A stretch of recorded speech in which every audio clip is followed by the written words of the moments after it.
أعوذ بالله السميع العليم من الشيطان اللعين الرجيم بسم الله الرحمن الرحيم هذا فصل ثالث یہ تیسری فصل ہے.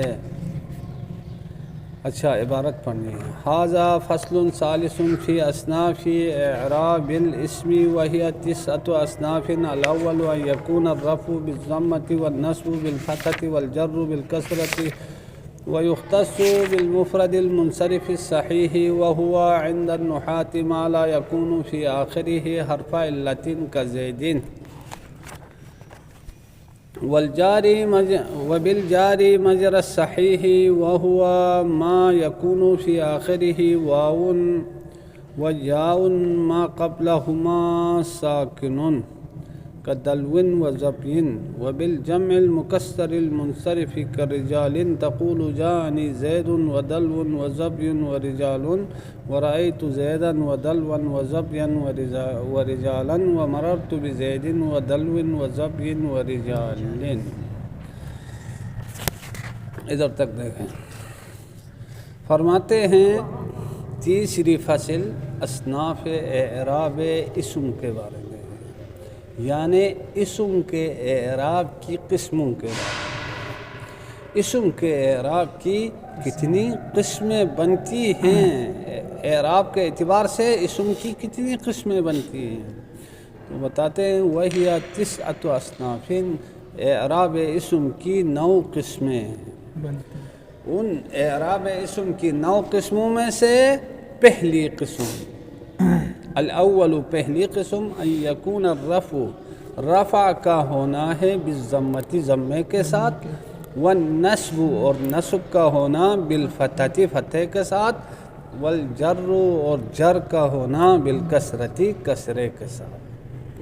یعنی کیا مطلب یہ ہے اگر عامل رفع دینے والا آ جائیں تو رفع کی علامت ضمہ ہوگی. عامل اگر نصب دینے والا آ جائے تو نصب کی علامت فتح. عامل اگر جر دینے والا آ جائیں تو جر کی علامت کسرہ. اچھا یہ ہو گیا. یعنی حالت رفع میں ضمہ آئے گا، حالت نصبی میں فتح آئے گا اور حالت جری میں کسرہ آئے گا. وَيُخْتَصُّ بالمفرد المنصرف الصحیح، اس اعراب کو خاص کیا جاتا ہے کس کے ساتھ؟ اس اسم مفرد کے ساتھ جو منصرف صحیح ہے، جو منصرف صحیح ہے. ہاں اب فرماتے ہیں صحیح نحوین کے نزدیک کسے کہتے ہیں؟ صرفین کے نزدیک تو ہر وہ اسم و فعل جس میں حرف علت نہ ہو. سمجھ میں آئی بات؟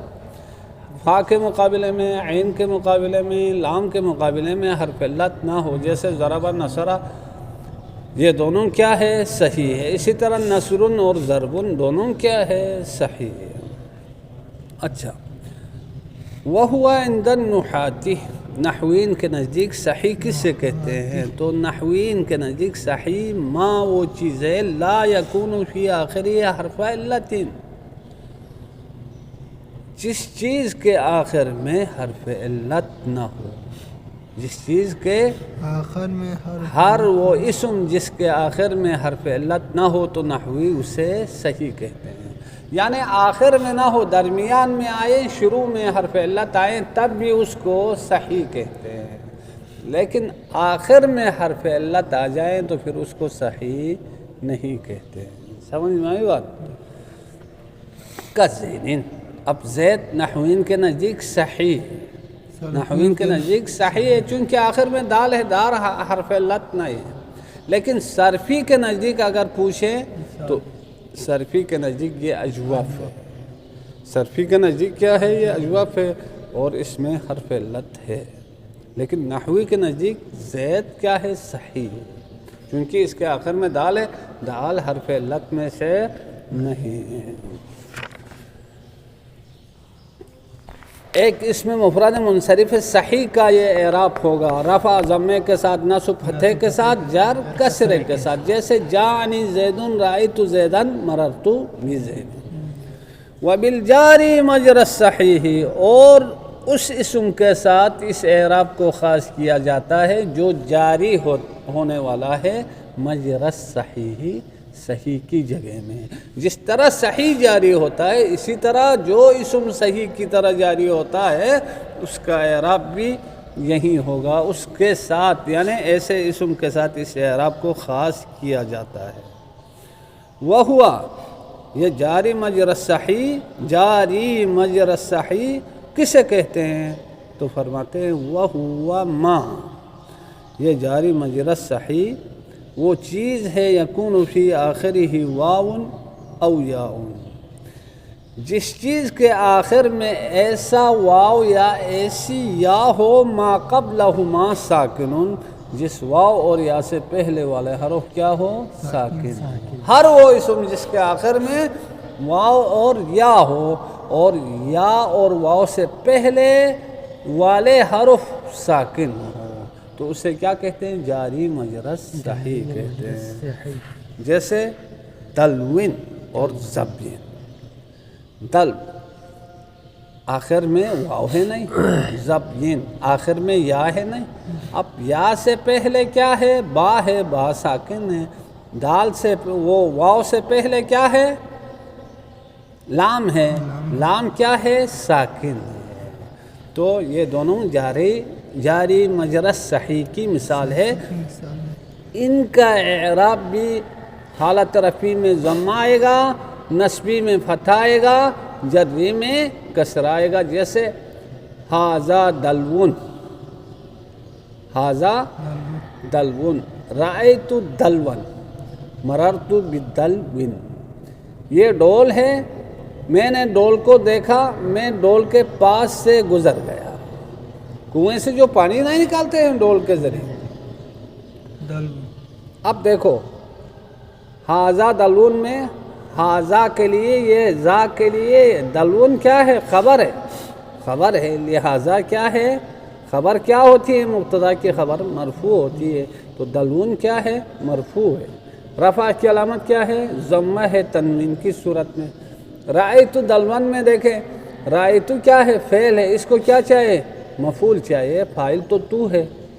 اب مفعول کیا ہوتا ہے؟ منصوب ہوتا ہے. دلون اس کو نصب دیا ہے، نصب کی علامت فتح ہے تنوین کی صورت میں. مررت بدلون، میں گزر گیا ڈول کے پاس سے. اب یہاں بھا نے دلوین کو جر دیا ہے، جر کی علامت کیا ہے؟ کسرہ ہے تنوین کی صورت میں. سمجھ میں آئی بات؟ تو ایک یہ اعراب رفع ضمے کے ساتھ، نصب فتح کے ساتھ، جر کسرے کے ساتھ، خاص ہے کس کے ساتھ؟ اسم مفرد منصرف صحیح، اور دوسرے نمبر پہ جاری مجرى صحیح. تو ان دو اسموں کا اعراب یہ ہو گیا. آگے چلیں اور بھی بتا دیں گے. وبالجمع المکسر المنصرف، اور اس اعراب کو خاص کیا جاتا ہے کس کے ساتھ؟ اس جمع مکسر کے ساتھ جو منصرف ہے. جو کیا ہے؟ منصرف ہے، غیر منصرف نہیں. ایک جمع مکسر ہے، غیر منصرف استعمال ہوتا ہے. ایک جمع مکسر منصرف ہے. تو یہ اعراب جمع مکسر غیر منصرف کا نہیں بلکہ جمع مکسر منصرف کا یہ اعراب ہے. جیسے رجل سے رجال ہے، یہ رجال جمع مکسر ہے لیکن منصرف ہے. تو آپ کہیں گے جانی رجال، رأیت رجالا، مررت برجال. میرے پاس آدمی آ گئے، میں نے آدمیوں کو دیکھا، میں آدمیوں کے پاس سے گزر گیا. اب دیکھو جانی نے اس کو فاعل چاہیے تھا، رجالن کو رفع دیا. رفع کی علامت کیا ہے؟ ضمہ ہے تنوین کی صورت میں. رأیت رجالن میں رأیت نے رجالن کو نصب دیا چونکہ اس کا مفعول ہے. اب کیا ہے؟ نصب کی علامت کیا ہے؟ فتح ہے تنوین کی صورت میں. آگے چلو مررت برجال، اس میں رجال کیا ہے؟ مجرور ہے. جر کی علامت کیا ہے؟ کسرہ ہے تنوین کی صورت میں. تو ادھر جو اس میں منصرف صحیح کا اعراب تھا، جاری مجرى صحیح کا اعراب تھا، وہی جمع مکسر منصرف کا بھی وہی اعراب ہے. اچھا، مکسر کس سے کہتے ہیں؟ جمع مکسر ہر اس جمع کو کہتے ہیں جس کے مفرد کی بنا ٹوٹ جائے، مفرد کی شکل چینج ہو جائے، اسے مکسر کہتے ہیں. جیسے رجل، را کے اوپر زبر تھا، جیم کے اوپر پیش ہے، اب رجال بنا لیں گے تو کیا ہو گیا، وہ را کا زبر نہیں رہا، جیم کا پیش نہیں رہا، بلکہ رجال شکل مکمل چینج ہو گئی، ایک الف بھی آ گیا، تو اس کی مفرد کی صورت ختم ہو گئی، ایک اور شکل اور صورت بن گئی۔ اس سے کہتے ہیں مکسر۔ مصحح اور سالم اسے کہتے ہیں جس میں مفرد کی بنا باقی رہے، جیسے مسلمون سے مسلمونہ۔ اب میم کے اوپر کیا ہے، پیش ہے، مسلم میں میم کے اوپر پیش ہے، سین ساکن ہے، لام کے نیچے زیر ہے۔ اب جمع بناؤ مسلمون، وہاں بھی میم کے اوپر پیش ہے، سین ساکن ہے، لام کے نیچے زیر ہے، تو مفرد کی بنا ادھر باقی ہے، لیکن جمع مکسر میں مفرد کی بنا باقی نہیں رہتی۔ اگر مفرد کی بنا باقی رہیں تو جمع سالم کہتے ہیں، اگر مفرد کی بنا باقی نہ رہیں، شکل چینج ہو جائے مکمل طور پہ، میلٹ کہتے ہیں۔ کیا کہتے ہیں؟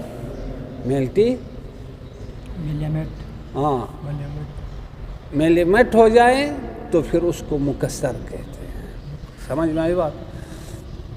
اب آگے چلو کا رجالین، جیسا کہ لفظ رجال ہے یہ جمع مکسر ہے۔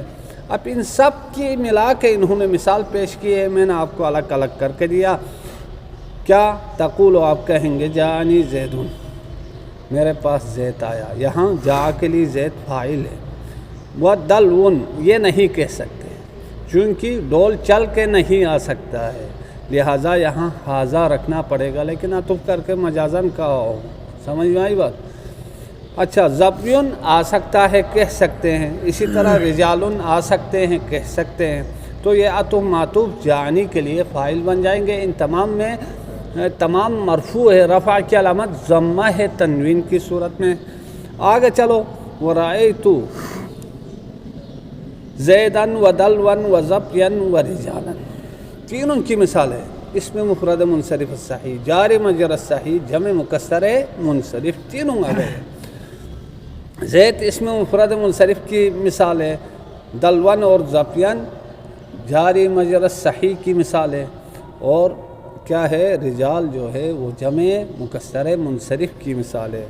تو کہیں گے کیا میں نے دیکھا، زید کو دیکھا، ڈول کو دیکھا، ہرن کو دیکھا اور آدمیوں کو دیکھا۔ اب یہاں تین کے تین اسم، چار کے چار اسم کیا ہے، منصوب ہے، چونکہ رأیتو کے لیے عطف معطوف مفعول بن رہے ہیں۔ نصب کی علامت کیا ہے، نصب کی علامت فتح ہے تنوین کی صورت میں۔ اب آگے چلو، مررت بزید و دلو و زبین و رجال، اس میں کیا ہے، با نے جر دیا ہے زیدین کو، باقی سارے زید پہ عطف ہے، اور